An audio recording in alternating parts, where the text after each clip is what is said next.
حي على الفلاح.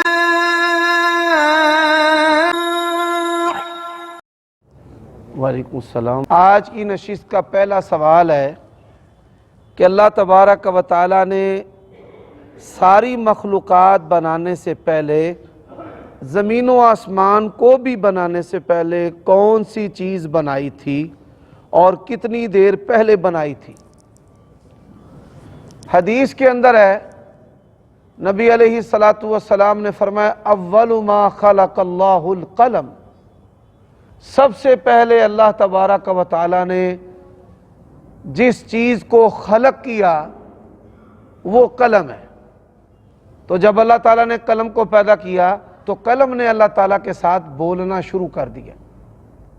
اس نے کہا میں کیا لکھوں؟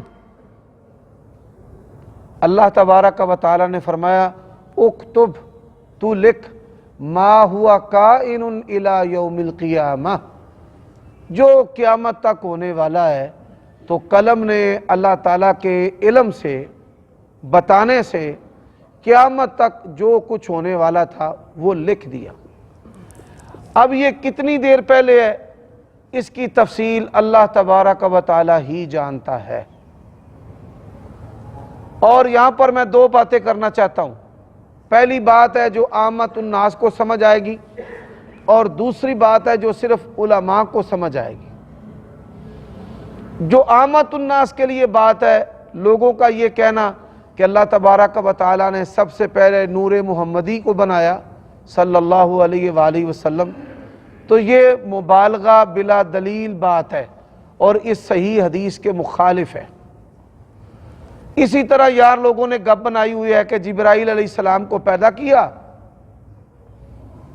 اور پھر ان سے پوچھا گیا کہ جب آپ پیدا ہوئے تو آپ نے سب سے پہلے چیز کیا دیکھی؟ تو انہوں نے کہا جی میں نے آسمان پر ایک نور کو دیکھا، تو اللہ کے نبی نے فرمایا وہ میرا ہی نور تھا۔ تو یہ بھی وضعی من گھڑت بات ہے۔ اور جو علماء کے لیے بات ہے، اللہ تبارک و تعالی کی نسبت حوادث دو طرح کے ہیں۔ ایک حوادث ہیں جو اللہ تعالیٰ سے منفصل ہیں، اللہ تبارک و تعالی کا خلق کرنا، اللہ کا کلام کرنا، اور ایک حوادث ہے مخلوقات کو حوادث کے ساتھ تعبیر کیا جا سکتا ہے۔ جو غیر مخلوقات حوادث ہیں وہ قدیم ہیں، اور جو حوادث مخلوقات ہیں وہ زمانہ کے لحاظ سے اللہ تبارک و تعالیٰ کی طرف سے ظاہر ہوئے ہیں۔ یہ بات یاد رکھ لیں۔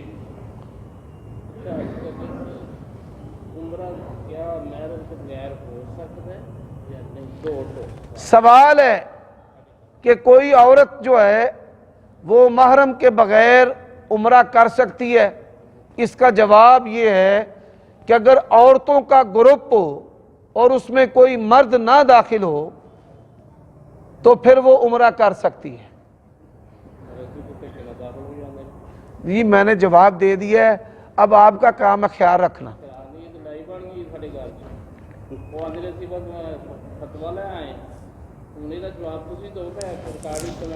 میں نے یہ بات عرض کی ہے، عورتوں کے گروپ کے اندر ایسی عبادت کر سکتی ہے۔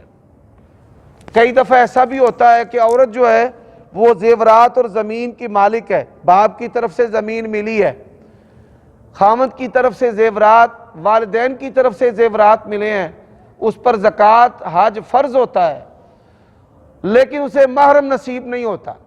تو علماء نے یہ بات کہی اور لکھی ہے کہ عورتوں کا جب گروپ ہو اور اس گروپ میں کسی مرد کے فتنے کا مسئلہ نہ ہو تو عورت جو ہے وہ حج عمرہ کر سکتی ہے۔ جی اتنی ہے گنجائش۔ وہاں پر بھی ایسے ہوتا ہے کہ عورتوں کے کمرے الگ ہوتے ہیں، مردوں کے الگ ہوتے ہیں۔ جو لوگ حج عمرے پر گئے ہیں وہ یہ بات جانتے ہیں کہ شیئرنگ کے اندر بھی مردوں کے کمرے الگ ہوتے ہیں، عورتوں کے کمرے الگ ہوتے ہیں۔ جڑے تھے چولنے نا اوتھے جا کے بھی چولنے، بڑی ایسی چیزیں ہیں۔ کچھ لوگ مطاف کے اندر بیٹھ کے لگے ہوتے ہیں وہ کتنی پیاری جا رہی ہے اور وہ کتنا پیارا جا رہا ہے، یہ شیطانی چیزیں ہیں۔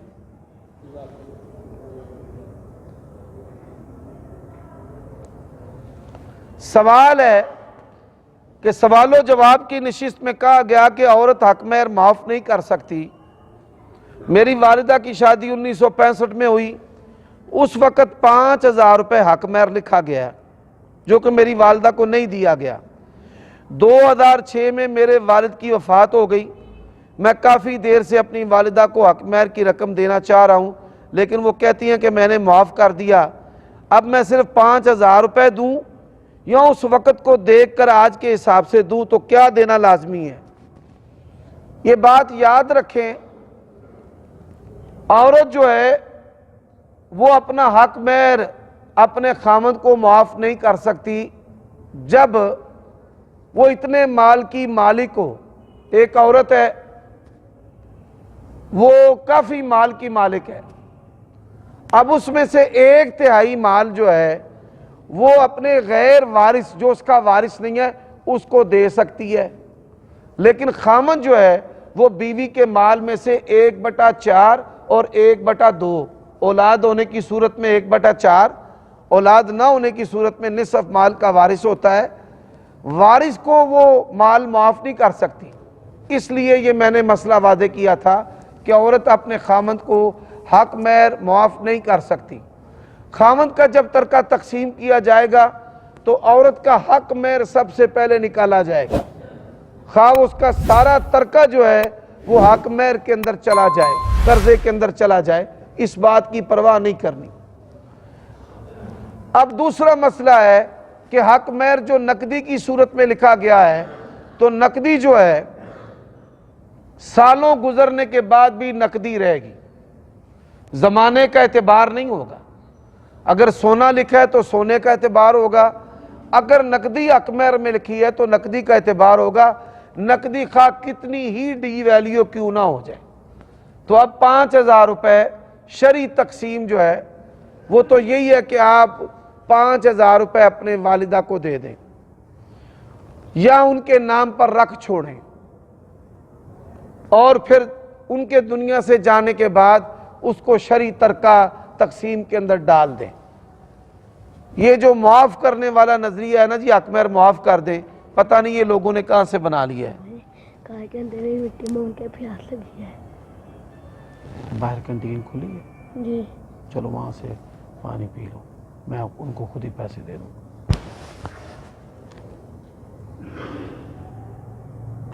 سوال ہے ایک ہی چیز کے مختلف گاہکوں کو مختلف ریٹ بتانا درست ہے؟ جی ہاں بالکل درست ہے۔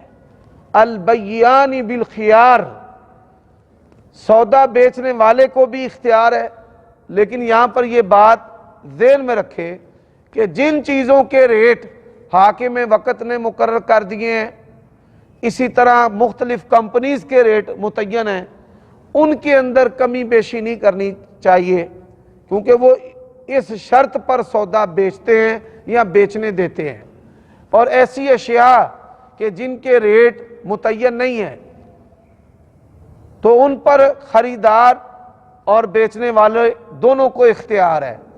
اور اسی طرح بسا اوقات حاکم وقت گورنمنٹ بھی بوکس ریٹ متعین کر دیتی ہے، بھائی گندم کا ریٹ 1200 روپے ہے، لیکن زمیندار کو یہ ریٹ جو ہے قبول نہیں ہے، یا اس ریٹ پر کوئی گندم نہیں خریدتا، خریدار کو یہ ریٹ قبول نہیں ہے، تو ایسی صورت میں بھی خریدار اور بیچنے والے کو ریٹ متعین کرنے کی اجازت ہے شرعاً، لا معنی، اس میں کوئی بھی شرع چیز حائل نہیں ہے۔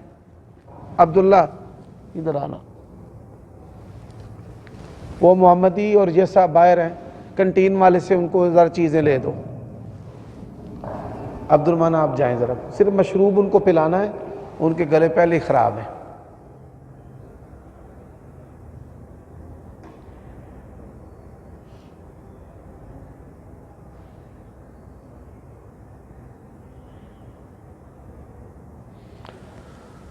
سوال کیا گیا ہے کہ ہم باہر کے ممالک میں گاڑی یا موبائل لیں مثال کے طور پر وہ $1000 کا ہے تو اس کو ہر مہینے اس طرح تقسیم کر دیتے ہیں کہ ہر مہینے $100 دینا ہوگا، 10 مہینوں میں $1000۔ لیکن وہ اس طرح کرتے ہیں کہ اس کے اوپر انٹرسٹ ریٹ لگاتے ہیں۔ مثال کے طور پر ہم نے پہلے مہینے $100 دیا، دوسرے مہینے 2% اضافہ کرتے ہیں جو کہ $120 بنتے ہیں۔ کیا یہ دینا جائز ہے؟ جبکہ اس کے علاوہ اس کا کوئی اور حل نہیں ہے۔ بیرون ممالک کے اندر سودی معیشت ہے اور انگریز اور کفار بھی اس کو مارک اپ اور سودی معیشت قرار دیتے ہیں۔ ضرورت کی جو چیزیں ہیں جیسے گاڑی ہے، مکان ہے، موبائل ہے، ضرورت کی بنیاد پر ایسی چیزیں لینا یہ درست اور جائز ہے۔ خواہشات کی تکمیل نہیں، ضروریات۔ خواہشات کیا ہیں کہ ایک موبائل ہے ایک اور لے لو، ایک گاڑی ہے ایک اور لے لو، مکان ایک ہے ایک اور لے کر کرائے پر دے دو۔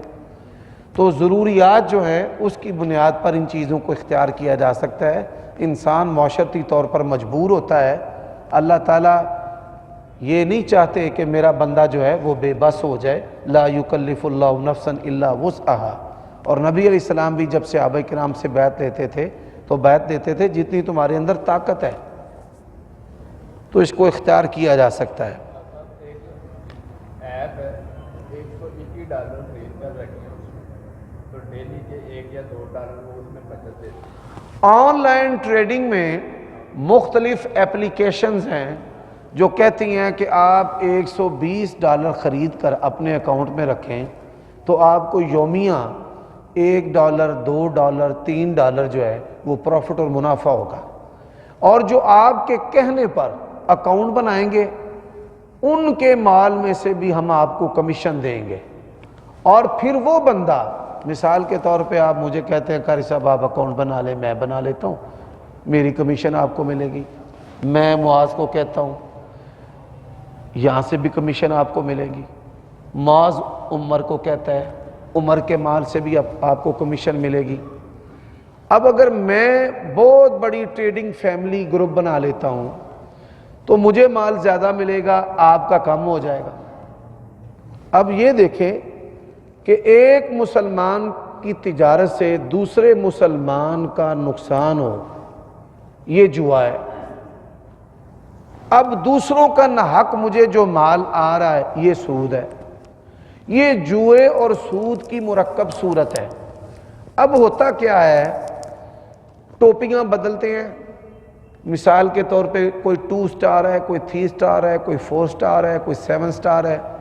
آپ بھی بھانگیں گے، لوکی سمجھتے ہیں بھئی انہاں مسئلے اندہ مولویاں نو کتھوں پتہ ہے۔ اللہ تعالیٰ کی توفیق سے کافر چالیں بناتے ہیں نا، کافروں کی چالوں کو کھولنے کے لیے اللہ نے اسلام کے علماء کو زندہ رکھا ہے۔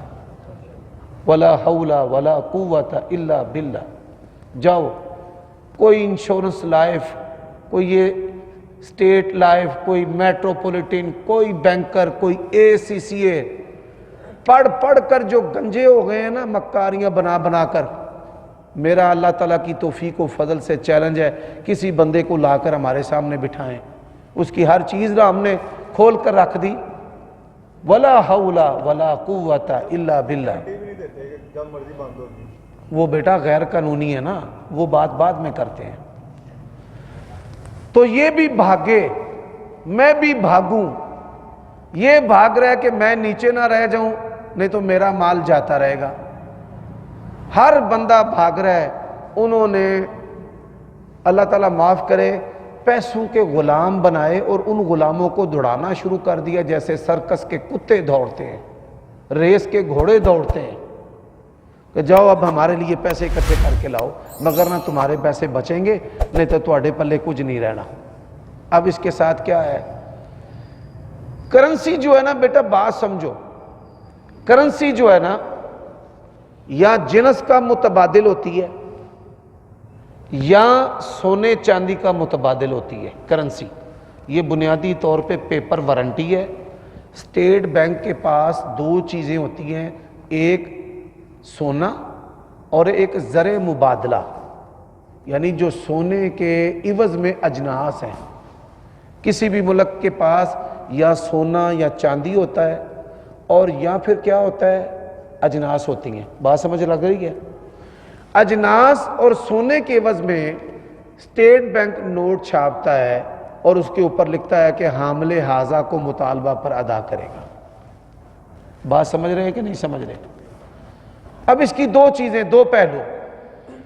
تو یہ جو الیکٹرانک کرنسی ہے یہ کسی ریالٹی، کسی حقیقت کا عوض نہیں ہے، یہ کسی بھی حقیقت کا عوض نہیں.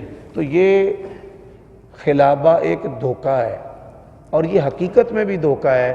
کئی لوگ جو ہیں وہ بٹ کوائن اور مختلف اس طرح کے ملتے جلتے ناموں سے ہیوی بہت بڑا دھوکہ اور بہت بڑا نقصان اٹھا چکے ہیں.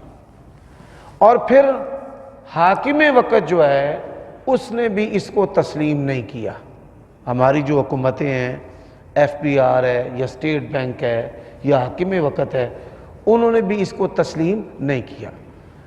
آپ دیکھیں نا، اس سے ٹیکسز کی چوری ہوتی ہے. اس سے کیا ہوتا ہے؟ ٹیکسز کی چوری ہوتی ہے. اور پھر اس سے کیا ہوتا ہے کہ نقصان بھی ہو جاتا ہے، کیونکہ ایسی جو کمپنیز ہیں وہ جب چاہے کھاتہ بند کر کے بھاگ جاتی ہیں اور لوگوں کے ہزاروں، لاکھوں، کروڑوں، اربوں ڈوب جاتے ہیں. اس لیے میں اپنے بچوں کو ایسے بھائی جو امیر ہونے کے خواب دیکھتے ہیں ان سے گزارش کرتا ہوں کہ وہ ان چیزوں کو اختیار نہ کریں، وگرنہ وہ نقصان اٹھائیں گے. پھر یہ جی ڈاکٹر صاحب میں ریکویسٹ کرنی تھی، پتہ کرنا ہے کہ میرے سے زکات دی حد دی روٹین کی بنتی ہے جی. الحمدللہ سیلری لیتے ہیں اور جس بڑا مشکل گھر کی فیملی کا گزارا ہو جاتا ہے. میرے کو ایک دکان ہے آلریڈی، میں بڑی دیر پہلے دی رہی ہے، اس کو 5,000 کرایہ آتا وہ بھی شامل ہو جاتا ہے. مطلب 45,000 نال گھر کا سرکل ہے. لیکن اس کے علاوہ 6 مہینے پہلے 35 لاکھ روپے کا اللہ نے گفٹ دیتا بیگم، وہ جگہ جی میں پھر لے لی. آیا میرے سے زکات کی حد لگ گئی ہے نہیں لگتی، 6 مہینے ہو گئے وہ بھی لگی ہے، لیکن روٹین سے اگر دیکھیے تو گھر کا گزارا مشکل ہے. سوال ہے اور بڑا اہم سوال کہ میری جو آمدنی ہے ماہانہ، اس ماہانہ آمدنی کے ساتھ گھریلو گزر بسر ہوتا ہے درمیانے درجے کا. ایک دکان ہے جسے 5,000 روپے کرایہ آتا ہے اور وہ کرایہ بھی ماہانہ عام جو کھانے پینے کی چیزیں ہیں، گھریلو ضروریات ہیں، ان کے اندر صرف ہو جاتا ہے. اب میری اہلیہ کو ترکہ ملا یا کہیں سے ان کو 35 لاکھ روپے ملے اور اس کی بھی ہم نے ایک دکان خرید لی ہے اور سفیدہ جگہ خرید لی ہے. اب زکوٰۃ جو ہے وہ ہم پر ہے یا نہیں ہے؟ ماہانہ سیونگ کوئی نہیں ہے، بمشکل ضروریات جو ہیں وہ عزت سے پوری ہو رہی ہیں، تو زکوٰۃ ہم پر بنتی ہے یا نہیں بنتی؟ اب سنیں، پیسہ جو ہے وہ کسی بھی صورت میں ہو، کرنسی کی صورت میں، سونے کی صورت میں، جگہ کی صورت میں، اجناس کی صورت میں، اگر وہ نصاب کو پہنچ جائے تو اس کے اوپر کیا ہے؟ زکوٰۃ ہے. پہلی بات آپ یہ سمجھیں، یہ اسلام کا اصول ہے. زکوٰۃ کا نصاب کیا ہے؟ 52 تولے چاندی. 52 تولے چاندی موجودہ 2023 میں 1 لاکھ روپے کے برابر ہے. 1 لاکھ روپے کی رقم آپ کے پاس پورا سال پڑی رہے تو اس پر 40واں حصہ 2.5%، یہ 2.5% جو ہے وہ 1 لاکھ روپے کے اوپر 2,500 روپے، 2,500 روپے زکوٰۃ ہے. اب جو مختلف پلاٹس ہیں، دکانیں ہیں، مکانات ہیں، اگر تو آپ کے پاس اتنی وسعت ہو کہ سال کے بعد آپ پلاٹ کی زکوٰۃ دے سکتے ہیں تو ہر سال دیں. لیکن اگر آپ کے پاس اتنے پیسے نہیں ہیں کہ آپ اس کی زکوٰۃ دے سکیں۔ جب آپ وہ پلاٹ فروخت کریں تو اس پلاٹ کے فروخت پر جتنے بھی سالوں کی زکوٰۃ رہتی ہے وہ دیں۔ یہ بات ذہن میں رکھ لیں۔ دوسری بات کہ ایسا مکان کہ جس سے آپ کو آمدنی ہو رہی ہے، زمین کی جو آمدنی ہے اس میں سے آپ نے 20واں حصہ یا 10واں حصہ، یعنی اگر آمدنی 60,000 روپے ہے سال کی، 12 5 60، تو 10واں حصہ ہوتا ہے 6,000 روپے۔ 6,000 آپ کو دینا ہوں گے۔ اور اگر اس پر کچھ مینٹیننس آپ کے اخراجات ہیں، مثال آپ اس کی ٹیکس دیتے ہیں یا کچھ مرمت کرواتے ہیں، تو پھر آپ کو 20واں حصہ 3,000 روپے اس کے بطور عشر، نصف العشر دینے ہوں گے۔ یہ آپ کے سوال کا مختصر جواب ہے۔ جزاک اللہ خیر۔ وعلیکم السلام۔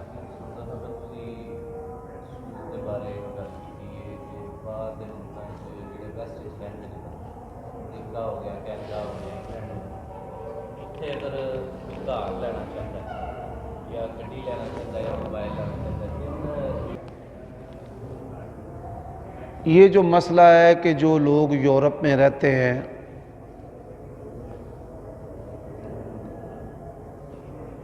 مسائل کے کچھ درجات ہیں۔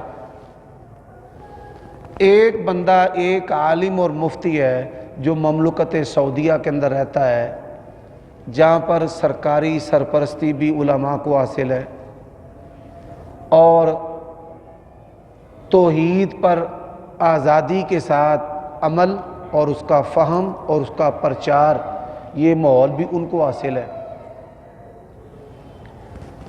اب کچھ علماء ہیں جو انڈیا پاکستان کے مخلوط ماحول کے اندر رہتے ہیں، کہ جہاں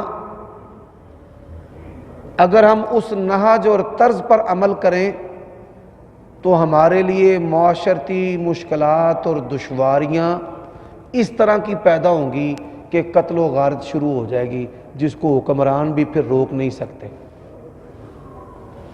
اسی طرح کچھ لوگ ہیں، یہاں تو مسلمانوں کا مسلمانوں کے ساتھ آپس میں مقابلہ ہے نا، اہل بدعت کا اور اہل سنہ کا، اہل سنہ کا اور اہل تشیع کا۔ تو کافروں کے ملکوں میں یہ مسل کی تقسیم جو ہے بہت معمولی ہو جاتی ہے، وہاں پر کافروں کا اور مسلمانوں کا مقابلہ ہے۔ بات سمجھ آ رہی ہے آپ کو؟ تو علماء کے دو گروہ ہیں۔ ایک علماء کا طبقہ وہ ہے کہ جو مخلوط معاشرے میں رہتے ہوئے حالات کو اپنی آنکھوں سے دیکھتے، کانوں سے سنتے اور حالات کا شکار ہو کر فتویٰ دیتے ہیں۔ اور ایک علماء ہیں کہ جنہوں نے نہ اپنی آنکھوں سے کبھی ایسے حالات کو دیکھا، نہ کانوں سے سنا، نہ وہ اس کا شکار ہوئے اور وہ فتویٰ دیتے ہیں۔ ایک تو ہمیشہ یہ بات ملحوظ خاطر رکھیں کہ آپ جس ماحول میں رہتے ہیں اس ماحول کے جو علماء اور مفتی ہیں ان سے اسلام کی رہنمائی لیں۔ پہلا تو یہ فرق ہمیشہ ذہن میں رکھیں۔ میں اس کی مثال مسئلہ تکفیر، کہ جو سعودی علماء کے فتوے پڑھتے ہیں نا، وہ یہاں پر ناحق تکفیر کرتے ہیں مسلمانوں کی، اور پھر جو لوگ یہاں پر شیخ عبدالسلام بھٹوی، شیخ عبدالمنان نور پوری اور ان علماء کے فتوے پڑھتے ہیں، وہ تکفیر میں محتاط ہو جاتے ہیں۔ بالکل اسی طرح کافروں کے ملکوں میں جو لوگ رہتے ہیں نا، پہلے آپ یہ جو بینکنگ کا نظام ہے یا فنانس سسٹم ہے نا، پہلے آپ اس کو سمجھیں۔ آپ اس معاشرے میں رہتے ہوئے جتنی کرنسی کمائیں گے، کمانے میں بھی، اور جتنی وہاں پر خرچ کریں گے، دونوں صورتوں میں وہاں کی گورنمنٹ کو سپورٹ کرتے ہیں، کیونکہ جو چیزیں آپ کما رہے ہوتے ہیں اس پر بھی ان کو ٹیکس جا رہا ہوتا ہے، اور جو چیزیں آپ خرچ کرتے ہیں ان پر بھی ان کو ٹیکس جا رہا ہوتا ہے۔ میں عرض کرن لگا نا تانوں، پہلا تسی اس گل نوں سمجھو کہ ਜਿਹੜੇ ਲੋਕ ਕਾਫਰਾਂ ਦੇ ਮੁਲਕਾਂ ਦੇ ਵਿੱਚ ਰਹਿ ਕੇ ਯੂਰੋ ਪਾਉਂਡ ਡਾਲਰ ਕਮਾਉਂਦੇ ਨੇ, ਕਮਾਈ ਕਰਨ ਦੇ ਉੱਤੇ ਵੀ ਸੂਦ ਤੋਂ ਛੱਡ ਕੇ ਕੁਫਰੀਆ ਨਿਜ਼ਾਮ ਨੂੰ ਸਪੋਰਟ ਕਰਦੇ ਨੇ। ਉਹਨਾਂ ਦਾ ਨਿਜ਼ਾਮ ਕੀ ਹੈ? ਮੁੰਡਾ ਮੁੰਡੇ ਨਾਲ ਸੈਕਸ ਕਰੇ, ਕੁੜੀ ਕੁੜੀ ਨਾਲ ਸੈਕਸ ਕਰੇ,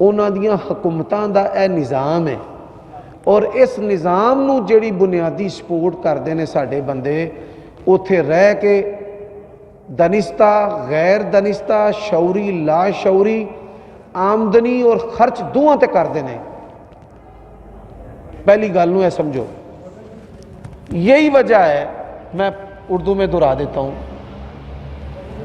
بھائی کا یہ سوال ہے کہ آج آپ نے سوال و جواب کی نشست میں یہ کہا ہے کہ ضرورت کی بنیاد پر کافروں کے ملکوں میں مکان لینا، گاڑی لینا، موبائل لینا جس پر وہ سود لیتے ہیں، ضرورت کی بنیاد پر جائز ہے۔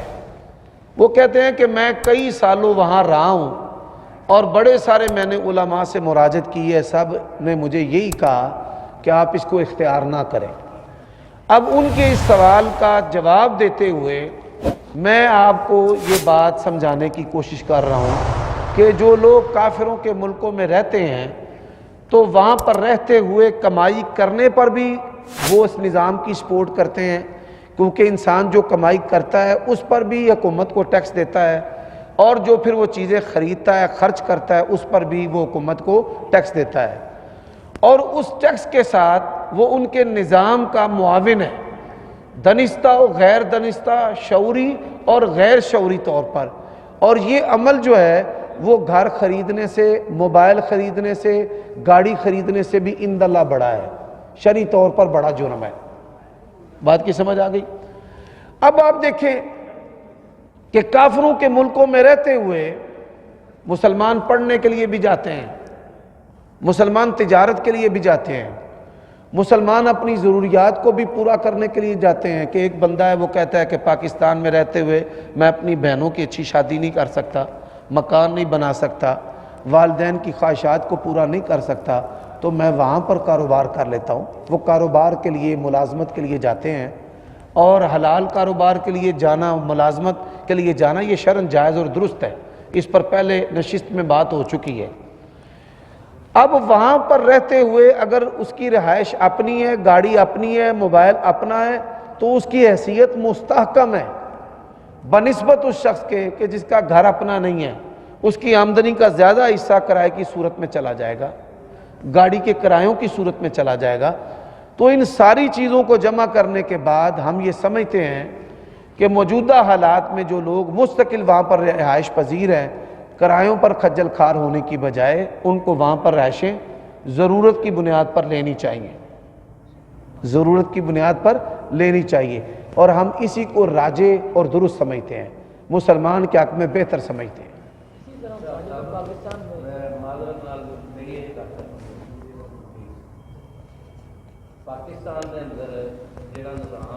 جواب کئی باری میں دیتا ہے، اگر تھوڑے علم چ پہلا نہیں تو اج سن لو۔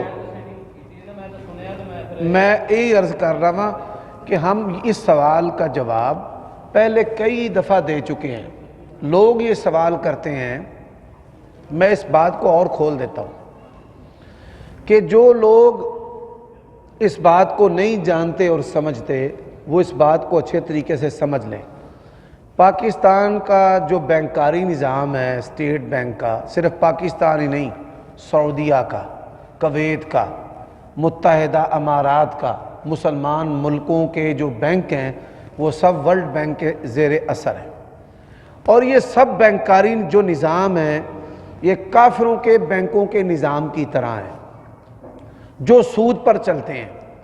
بعض جو بظاہر اسلامی بینک ہیں جیسے میزان بینک ہے یا دبئی اسلامی بینک ہے، ان کے نام تو اسلامی ہیں، انہوں نے مختلف اصطلاحات بنا لی ہیں، انہوں نے بڑی چالیں، ہیلے جو ہے وہ کریٹ کر کے سود کے لیے اور ان چیزوں کے لیے دروازے کھولے ہوئے ہیں، یہ اس کو چھپانے کی کوشش کی ہے، لیکن حقیقت یہ ہے کہ یہ انگریزوں والا نظام ہے۔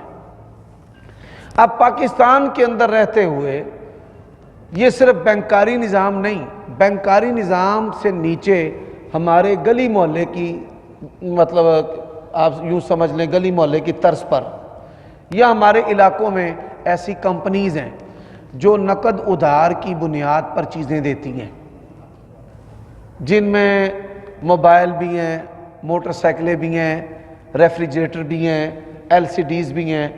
یہ کئی دفعہ اس سے پہلے بھی سوال ہو چکا ہے، تو یہ بات یاد رکھیں، ایک ہے اضطرار مجبوری کی بنیاد پر اگر کوئی شخص اس نظام کا حصہ بنتا ہے تو علماء نے اس کو جواز کا فتویٰ دیا ہے، اور میں بھی اس کے جواز کا قائل ہوں، مجبوری کی بنیاد پر۔ وہ مجبوری پاکستان میں ہو، وہ مجبوری برطانیہ میں ہو، امریکہ میں ہو، سعودیہ میں ہو، یہ کئی دفعہ اس سے پہلے بات ہو چکی ہے، میں اس کی مثال بھی دیتا ہوں۔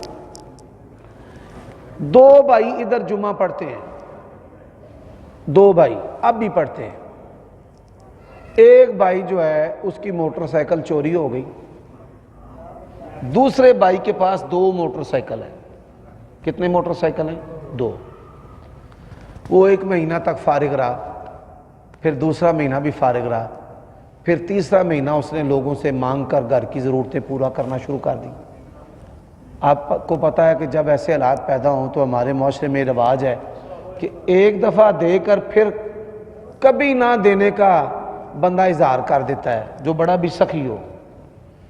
تو اس نے کیا کیا، قسطوں پر موٹر سائیکل خرید لیا، پھیری وہ کرتا ہے، تو قسطوں پر موٹر سائیکل خریدنے کے بعد اس نے روزی روٹی اپنی کمانی شروع کر دی۔ اب دوسرا جو بھائی ہے وہ مجھے شکایت کرنے لگا، جی دیکھو جمعہ آپ کے پیچھے پڑتا ہے، آپ کے بڑا قریب بیٹھتا ہے، تو اس نے قسطوں پر موٹر سائیکل لے لی ہے۔ تو اس نے کہا کہ اس میرے بھائی کے 2 موٹر سائیکل ہیں، ایک استعمال یہ کرتا ہے، ایک اس کا بیٹا کرتا ہے، میں نے اس سے درخواست کی کہ مجھے ایک دے دو، اس نے نہیں دیا۔ اب 3 ماہ تک میں مشکل حالات کا شکار رہا ہوں، اور مجبوری کی بنیاد پر میں نے یہ چیز خریدی ہے۔ اب مفتیوں اور مولویوں کو اللہ تعالیٰ نے کوئی ایسا اعلیٰ تھرمامیٹر نہیں دیا کہ وہ کسی کی مجبوری کا لیول دیکھیں کہ یہ کتنا مجبور ہے، ہم اس کو فتویٰ دیں۔ مجبوری اللہ جانتا ہے یا وہ بندہ جانتا ہے؟ ہم نہیں جانتے کہ جی اس کے اپنے اندر موجود ہے کہ اس نے اپنے دل سے پوچھنا اور اپنے حالات کو دیکھنا ہے۔ تو مجبوری کی بنیاد پر ایسی چیزوں کو اختیار کرنا یہ درست اور جائز ہے، ایسے لوگوں پر کسی قسم کا کوئی فتویٰ نہیں ہے۔ جی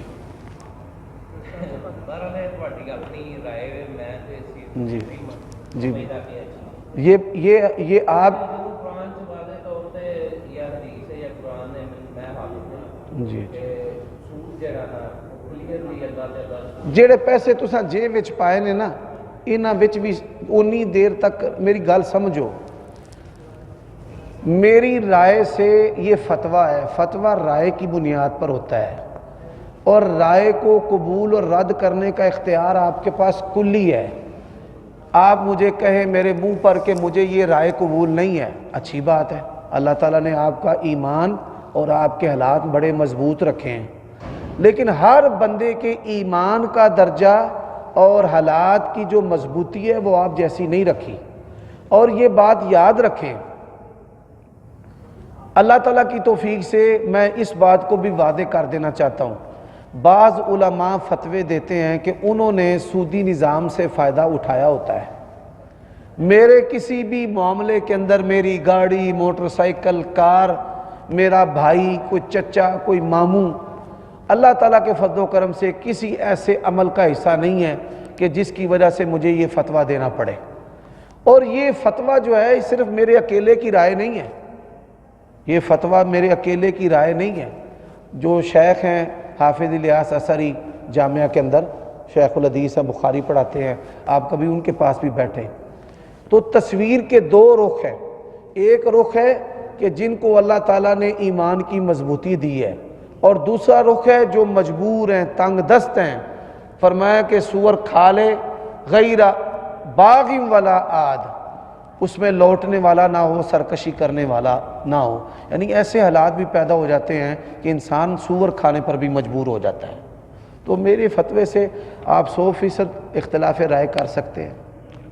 جی اچھا ڈاکٹر صاحب ایک سوال ہے کہ بندہ کسی کمپنی میں کام کر رہا ہے، جی جی میں 40,000 یا 50,000 ہے، سال میں کمپنی اس کو کہہ رہی ہے کہ آپ یہ جائیں مارکیٹ میں ہماری چیز پروڈکٹ سیل کریں، میں آپ کو 1% کمیشن دیتا ہوں ساتھ میں، کہہ لیجیے ہر کی کمیشن مل رہی ہے، وہ کیا جائز ہے کمیشن؟ سوال ہے بڑا اہم کمیشن کے بارے میں. کمیشن جو ہے اسلام کے اندر جائز ہے مگر کچھ شرائط کے ساتھ. کمپنی جو ہے آپ کو کہتی ہے کہ آپ ہمارا مال جو ہے وہ فروخت کریں، ہم 50,000 روپے آپ کو ماہوار تنخواہ دیں گے اور جو چیز آپ بیچیں گے اس پر آپ کو 1% یا 2% یا 5% کمیشن دیں گے. ایسی سوال ہے نا آپ کا؟ تو یہ بالکل درست اور جائز ہے. کمپنی کا مقصد یہ ہوتا ہے کہ ہمارا مال جو ہے وہ زیادہ سے زیادہ بندہ فروخت کر دے، فروخت کرنے میں سستی نہ کرے. زیادہ فروخت کرے گا اس لالچ میں طمع میں کہ مجھے کمیشن زیادہ ملے گی تو یہ درست اور جائز ہے. لیکن شرط یہ ہے کہ مال کے اندر جو ہے نا مال، اس کے اندر کوئی دھوکہ اور فراڈ شامل نہیں ہونا چاہیے. نہیں، شیئر ہولڈ اور چیز ہے. نہیں، شیئر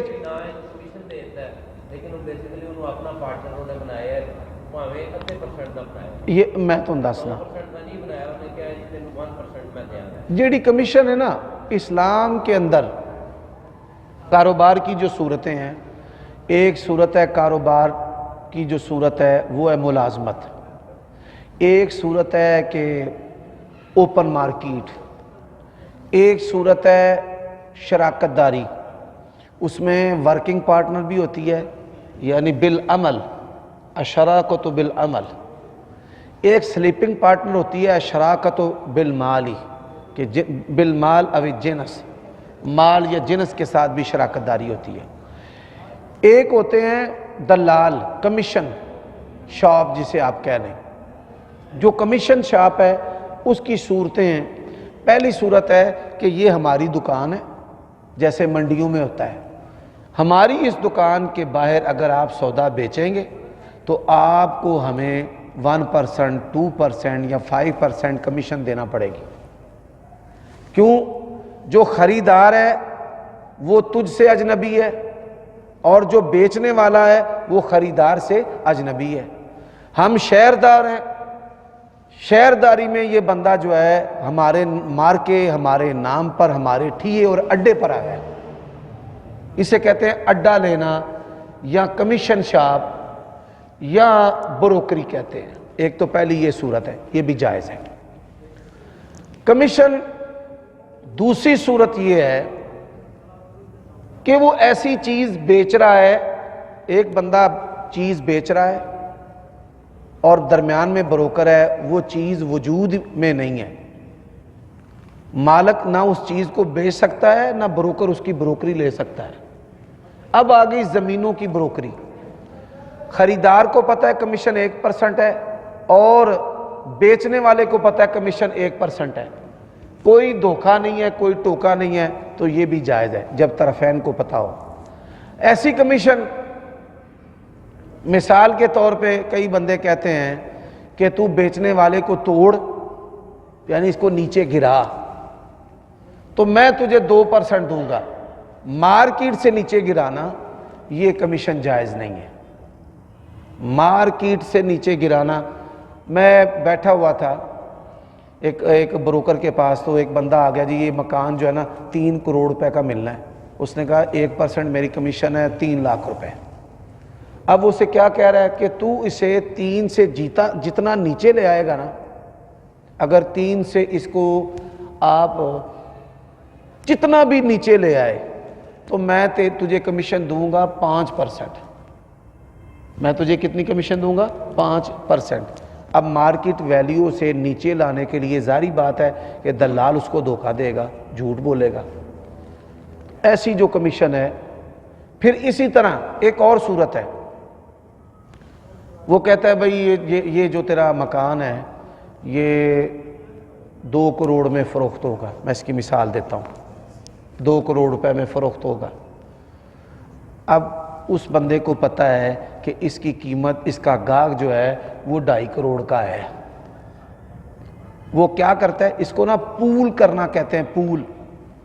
بروکر آپس میں مل جاتے ہیں، انہوں نے میرا گاہک ہے، یہ تواڈے کول بھی آوے نا تو تساں بھی ریٹ اینوں اے ہی لانا ہے۔ اس کو یہ واسطے نا لفظ پول بولتے ہیں۔ وہ 2 4 5 10 دن کھجل ہوتا ہے، پھر وہ کہتا ہے اچھا یار 2 میں بکوا دو، وہ کہتا ہے اچھا میں 2 5 میں بکوا دوں، خوش ہے، کہتا خوش اندھا اس تو ہوتے میں جنہیں مرضی کمانا، پھر تینوں اعتراض تے نہیں۔ اس کو پھنساتا ہے، اس کو ڈراتا ہے، پھنسانے کے بعد پھر اس کو کہتا ہے کہ میں جتنے اوپر کما لوں، اسے کہتے ہیں ٹوکا، بروکری زبان میں سے کیا کہتے ہیں، ٹوکا۔ اوپر جتنے کما لوں تجھے اعتراض تو نہیں، ادھر سے گاہک پھنسایا ہوتا ہے، اسے کہتے ہیں تجھے 2.5 کا مل رہا ہے، سودا تو 3 کا ہے، اسے کہتے ہیں منڈی تے بیٹھی ہے، شاید تے وکدی کوئی نہیں پئی، یہ تے 1.5 دا نہیں وکدا پیا تے تینوں 2 لب دینے پے، تینوں ہور کی چاہیے۔ یہ جو چیزیں ہیں یہ دھوکے کے اندر، غش کے اندر، خلابے کے اندر شامل ہے، ایسی کمیشن جائز نہیں ہے۔ جو اوپن کمیشن ہے وہ جائز اور درست ہے۔ باری باری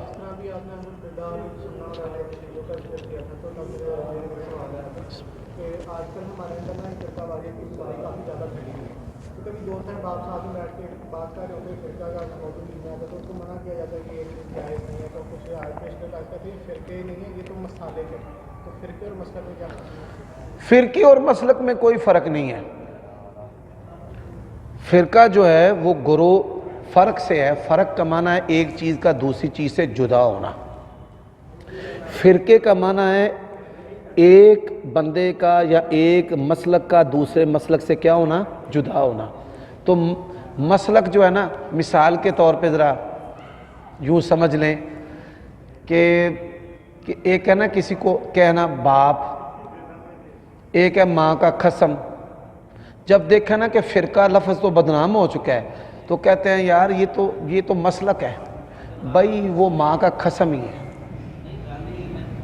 پاہمیں اس کو فرقہ کہہ لیں، پاہمیں اس کو مذہب کہہ لیں، پاہمیں اس کو اسکول آف تھاٹ کہہ لیں، پاہمیں اس کو ابو کہہ لیں، ماں کا قسم کہہ لیں، ٹھیک ہے۔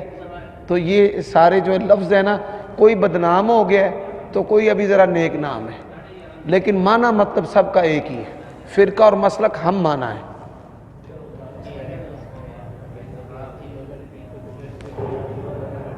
جی سبحان اللہ۔ ان الذين فرقوا دينهم وكانوا شيعا لست منهم، جن لوگوں نے دین کو ٹکڑے ٹکڑے کیا۔ اچھا پہلا سوال ہے کہ دین کو ٹکڑے ٹکڑے کون کرتے ہیں؟ سوال تو یہ ہے نا، اگر تو قرآن مجید کا وہی معنی مراد لیں جو قرآن میں ہے تو پھر تو آپ نے ٹکڑا نہیں کیا۔ اگر کوئی مراد بدلے تو ٹکڑا کرتا ہے۔ اگر کوئی بندہ حدیث اپنے مطلب کی لے لے اور اپنے خلاف کی نہ لے تو ٹکڑا کیا۔ جو بندہ قرآن اور حدیث کو اسی معنی پر لے جس معنی پر وہ ہیں تو یہ ٹکڑے ٹکڑے کرنا نہیں ہے۔ خواہ وہ کوئی اپنا اس کا نام اہل حدیث ہو، اہل سنت ہو، اس کا نام کچھ بھی ہو، قرآن اور سنت کو اس کے مراد پر لینے والا، اس کو ٹکڑے ٹکڑے کرنے والا نہیں۔ ٹکڑے کیا ہے؟ یہ حدیث شافعی کی ہے، یہ مالک کی ہے، یہ حنبل کی ہے، حدیث ہر مسلمان کی ہے اور حدیث رسول اللہ کی ہے، اور وہ پراپرٹی دلیل ہر مسلمان کی ہے۔ بات کو سمجھ گئے؟ ٹھیک ہے، کھل کے پوچھے۔ میری مجلس کے اندر کوئی کافر ہو، شیعہ ہو، تکفیری ہو، اس کو کھل کر بولنے کی بھی اجازت ہے، اختلاف رائے کرنے کی بھی اجازت ہے۔ انہوں نے یہاں پر بیٹھ کر کہا ہے مجھے آپ کی بات سے اختلاف ہے 100%، میں نے کچھ کہا ہے ان کو، تو کھل کر بولیں، ٹھیک ہے جی۔